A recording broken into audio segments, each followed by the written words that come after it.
Have you ever lost something so valuable, it felt like you were losing your mind along with it? That's how I felt when my iPhone disappeared one fateful Friday night.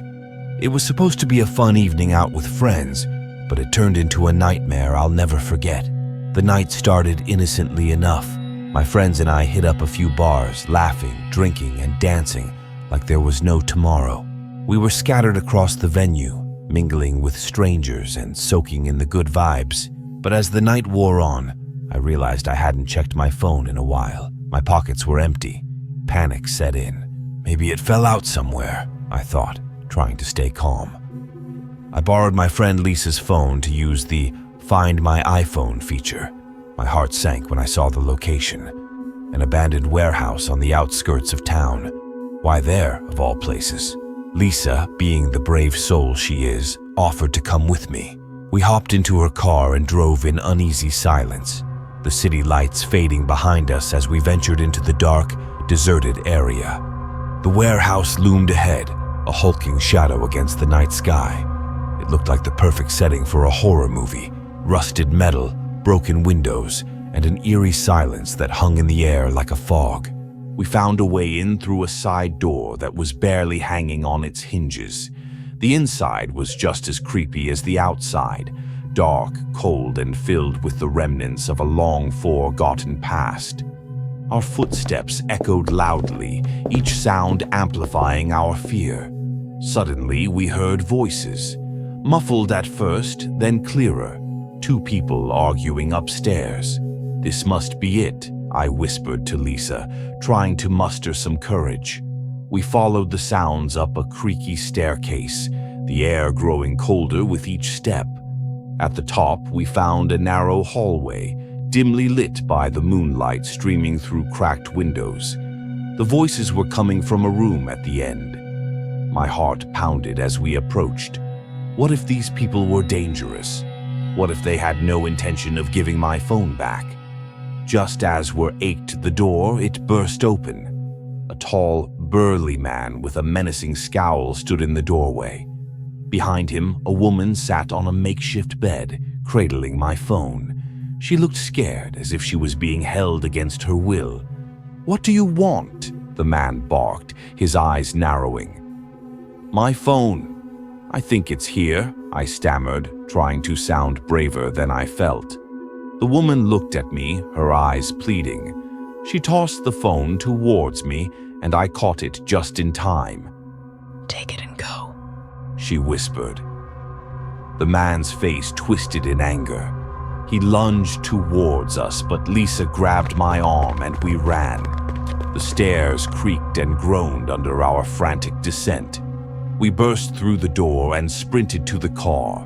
My hands shook as I fumbled with the keys, but we managed to get in and speed away. In the safety of Lisa's car, I checked my phone. It was fine, just a little dirty, but my mind raced with questions. Who were those people? Why were they in that warehouse? And why did they have my phone? We never got the answers, but one thing was clear. That night could have ended very differently. If we'd stayed a moment longer, who knows what might have happened. As we drove back to the city, I couldn't shake the feeling that we'd just escaped something truly sinister. The warehouse of whispers would haunt my dreams for a long time, but at least I had my phone back, and a chilling story to tell. It was one of those lazy Sunday afternoons when everything feels just a bit too slow. I had decided to spend the day hiking, disconnecting from the hustle and bustle of city life. My phone, as always, was my faithful companion, loaded with maps, music, and podcasts. Little did I know this day would spiral into a chilling adventure I'd recount for years to come. The hike was perfect. Clear skies, crisp air, and the soothing sounds of nature. I found a secluded spot by a stream, the perfect place to sit down, relax, and lose myself in a book. Hours flew by, and as the sun dipped below the horizon, I decided it was time to head back. I reached for my phone to check the time and realized It wasn't in my pocket. Panic set in. I retraced my steps, scanning the forest floor and checking the spot by the stream where I had been sitting. No luck. My phone was now here to be found. That's when I remembered the Find My iPhone feature. Using my smartwatch, I activated it, hoping for a quick resolution. The screen displayed an unfamiliar location deep in the woods, far off the beaten path. My initial thought was disbelief. How could it have gotten there? But curiosity and a growing sense of urgency pushed me forward. I followed the coordinates, the forest growing denser and darker with each step. After what felt like an eternity, I emerged into a small clearing. There, in the middle of nowhere, stood an old, weathered cabin. It looked abandoned, with broken windows and overgrown weeds engulfing its foundation. My phone signal was coming from inside. Every horror movie I'd ever seen flashed through my mind. But driven by a mix of fear and determination, I approached the cabin. The door creaked open with a push, revealing a dusty interior illuminated by the dying light of day. The atmosphere was thick with silence, broken only by the occasional rustle of leaves outside. I tiptoed inside, my ear tracing. The place was eerily empty, old furniture covered in sheets, cobwebs in every corner, and an unsettling stillness that made the hairs on my neck stand up. Following the signal, I made my way to a small room at the back of the cabin. There, on a rickety wooden table, was my phone. Relief washed over me, but it was quickly replaced by confusion. How did my phone end up here? I reached for it, but just as my fingers brushed the screen, I heard a noise behind me. I spun round, expecting the worst. A figure stood in the doorway, shadowed and menacing. My blood ran cold. The figure stepped forward, revealing an older man, his face etched with lines of a hard life. His clothes were ragged, and his eyes bore a wild, desperate look. "What are you doing here?" he demanded, his voice gravelly and rough. I lost my phone," I stammered, holding it up as proof. "It said it was here." The man's eyes flicked to the phone and then back to me. "You need to leave, now." His tone brooked no argument. I didn't need to be told twice. Clutching my phone, I edged around him and bolted for the door. As I ran through the forest, my mind raced with questions.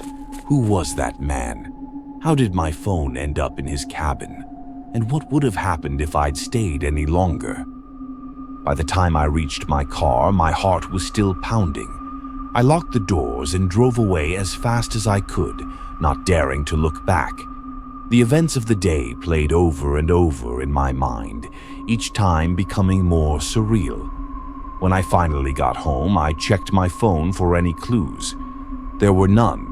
It was as if it had simply teleported to that cabin. Despite my best efforts to understand what had happened, the mystery remained unsolved. One thing was certain. I had narrowly escaped something sinister in those woods. The memory of that old cabin and the man inside it would haunt me for a long time, a stark reminder of how a simple hike could turn into a real-life nightmare. It was supposed to be a weekend getaway. My friends and I had booked a couple of rooms at an old, charming hotel in a quaint little town. We were all looking forward to some relaxation, away from the chaos of city life. But as fate would have it, this trip would become anything but relaxing. The hotel had an eerie charm to it, a relic from the past with Victorian architecture and antique furnishings. It was like stepping back in time, and we were all excited to explore its nooks and crannies. After checking in, we dropped off our bags and headed out to explore the town, hitting up local cafes and shops. That night, after a fun-filled day, we returned to the hotel. Exhausted, we decided to call it a night.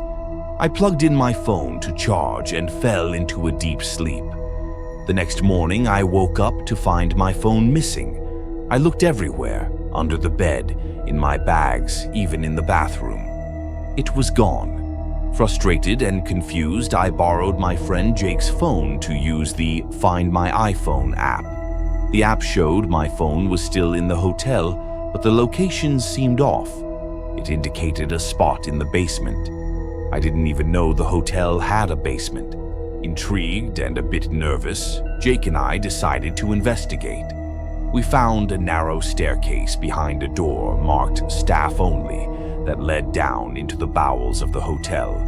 The further down we went, the colder and damper it got. The basement was a maze of old storage rooms filled with dusty furniture and cobwebs. The air was thick with an unsettling silence. We followed the sign all to a door at the end of a dark corridor.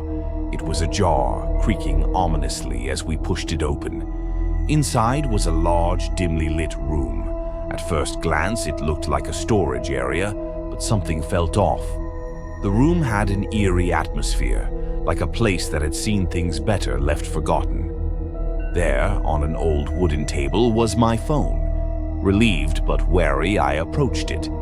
That's when we heard it, a soft, almost inaudible whisper. Jake and I froze, our eyes darting around the room. The whispering grew louder, more distinct, as if multiple voices were surrounding us. "Do you hear that?" I whispered, my voice trembling. Jake nodded, his face pale. "Let's get out of here." I grabbed my phone and we turned to leave, but the door slammed shut with a deafening bang. Panic surged through us as we tried to open it, but it was locked tight. The whispers grew louder, almost angry. We were trapped. In a frenzy, we searched for another way out. The room seemed to close in on us, the shadows growing darker, the air colder. Finally, Jake found a small, hidden door behind a stack of old boxes. We squeezed through, finding ourselves in a narrow tunnel. The whispers followed, echoing off the walls, urging us to move faster. The tunnel twisted and turned, leading us deeper into the hot EL's underbelly. Just as we thought we'd never find a way out, we stumbled upon a ladder leading up. We climbed frantically, emerging into the lobby through a hatch in the floor. Breathless and shaken, we ran to the front desk, demanding answers.